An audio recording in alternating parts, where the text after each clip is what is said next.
छत्रपती संभाजीनगर जिल्ह्यातील रत्नपूर शहरापासून अवघ्या 7 किलोमीटर अंतरावर असलेले सुलीभंजन दत्त भक्तांचे अत्यंत पवित्र तीर्थस्थान मानले जाते आणि आज दत्त जयंतीच्या पावन दिवशी येथे अध्यात्म, भक्ती आणि आनंदाचा अद्भुत संगम पाहायला मिळतोय। मंदिर परिसरात सध्या सुरू असलेल्या विकास कामांमुळे आणि सुविधांच्या वाढीमुळे भाविकांना अधिक सोयीस्कर श्रद्धा दर्शन मिळावे यावर विशेष भर दिला जातोय। आज पहाटेपासूनच मंदिरात अभिषेक, महापूजन, आरती आणि भक्तिमय कीर्तन कार्यक्रम सुरू असून संपूर्ण परिसर जय दत्त दिगंबरा या जयघोषानं दुमदुमून गेलाय। भक्तांची मोठी गर्दी, उंचावलेला उत्साह आणि निष्ठेची लहर वातावरण थरारून सोडते। दत्त जयंतीचा हा दिव्य सोहळा आणि मंदिर विकासाची स्थिती याचा थेट आढावा घेतलाय आमचे प्रतिनिधी गौरव जोंधळे यांनी। पाहूया। छत्रपती संभाजीनगर जिल्ह्यातील रत्नपूर शहरात पासून अवघ्या 7 किलोमीटर अंतरावर सुलीभंजन हे पवित्र स्थान आहे आणि आज हे पवित्र स्थानी सुलीभंजन येथे दत्त जयंतीचा मोठा उत्सव साजरा होत आहे। आपण बघू शकतो की ह्या दत्त महाराजांचं मंदिर आहे, इथे आता एक विकास कामं देखील सुरू आहेत। त्याचप्रमाणे इथे अगदी सकाळपासूनच भक्तजन देखील इथे दर्शनासाठी येत आहेत।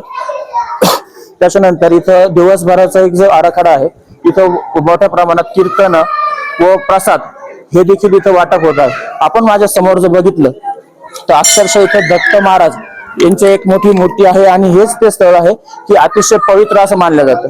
आपल्या सोबत गुरुजी आहेत, आपण या स्थळाचं महत्त्व त्यांच्याकडनं जाणून घेऊयात। गुरुजी, सुलीभंजनाचं महत्त्व काय आहे आणि आज दत्त जयंती आहे? दत्तधाम सूर्यकुंड सुलीभंजन पर्वत या ठिकाणी संपूर्ण 12 वर्षे एकनाथ महाराजांनी तपश्चर्या केली। त्यांना त्यांचे गुरु जनार्दन स्वामी यांनी या ठिकाणी दत्त दर्शन घडवलं। अनेक वर्षापासून या ठिकाणी दत्त उत्सव साजरा होतो। सकाळी पूजा अभिषेक असतो, दुपारी 12 वाजता नैवेद्य आरती असते, संध्याकाळी 6 वाजता जन्मोत्सव असतो, 4 ते 6 कीर्तन असतं, उद्या सकाळी पण काल्याचं कीर्तन असतं। अशा प्रकारे अनेक वर्षापासून या ठिकाणी दत्त जयंती उत्सव साजरा करण्यात येतो। दिवसभराचे इथं काय आपण दिवसभर कार्यक्रम होणार आहेत? दिवसभराचे कार्यक्रम सकाळी आरती अभिषेक पूजा झाली, आता दुपारी बी आरती पूजा असते आणि 4च्या नंतरच पालखी येते आणि नंतर कीर्तन होतं आणि उत्सव साजरा होतो। नक्कीच आपण जर बघितलं तर इथं दत्त महाराजांच्या मंदिरात इथं सुंदर अशी इथं फुलांची सजावट तिथं करण्यात आलेली आहे।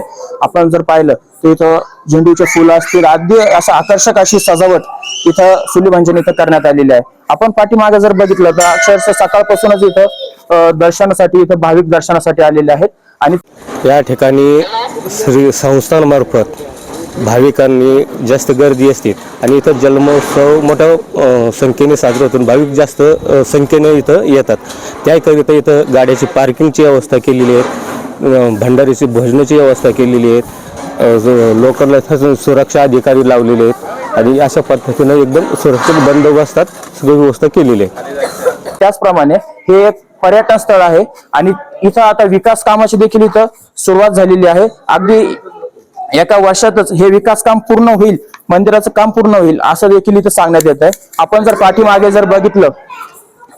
जर बघितलं तर अक्षरशः इथं मोठ्या प्रमाणात इथं एक विकास कामं देखील इथं सुरुवात चालू आहे। आपण बघू शकतो की इथं एक अगदी मोठा परिसर आहे आणि इथं विकासाचं काम सुरू आहे।